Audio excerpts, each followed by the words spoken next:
Corona काळामध्ये दुर्गम भागातल्या बालकांना पोषण आहार पोहोचवणं हे प्रशासकीय यंत्रणेपुढचं मोठं आव्हान होतं।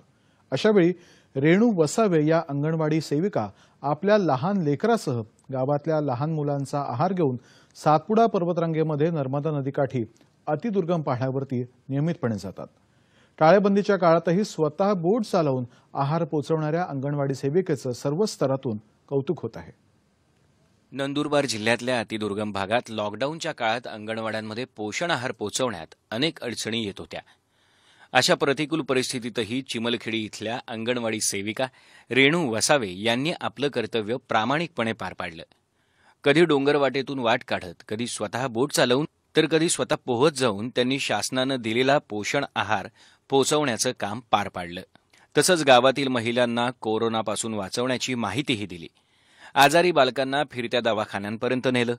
कोविड काळात गरोदर महिलांना पूरक आहार, औषधं आणि कोरोना प्रतिबंधात्मक काळजीची माहिती त्यांनी दिली। कोरोनामुळे लाभार्थी येत नाही अंगणवाडीत, मग घरी जाऊन मी त्यांना समजून सांगते।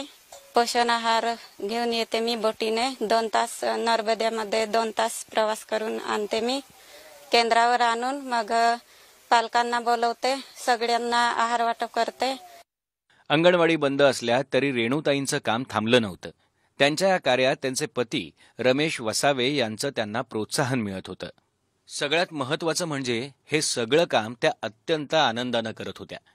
चिमलखेडीच्या बालवाडी अलीघाट पाड्यामध्ये महिन्यातून गरोदर मातेला सर्व आम्हाला बोटीने दर महिन्याला प्रवास करते आणि लहान मुलं असतात त्यांना वजन घ्यायला या नावडीने येते आणि सर्व आहार महिन्याचा गरोदर असेल किंवा पहिल्यांदा असा रस्ता होता, पण आता तो लॉकडाऊनमुळे आमच्या नर्मदा किनारपट्ट्यामध्ये आमच्या बोटीने किंवा हे नावडीने सर्व आहार आमच्या गालीघाट पाड्यामध्ये सर्व चिमलखेडीमध्ये सर्वांना आहार भेटतो आहे।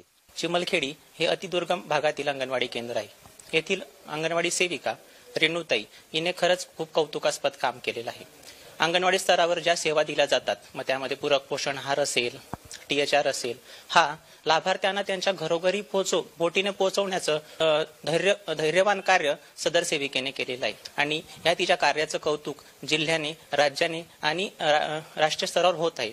कोरोना काळात कधी प्रशासनातला दुवा म्हणून, तर कधी दवाखान्यातील सेवा म्हणून, तर कुठे थेट सामाजिक बांधिलकीचा वसा जपत माणुसकीचं कर्तव्य अविरतपणे पार पाडणाऱ्या या महिलेची यशोगाथा अवर्णनीयच।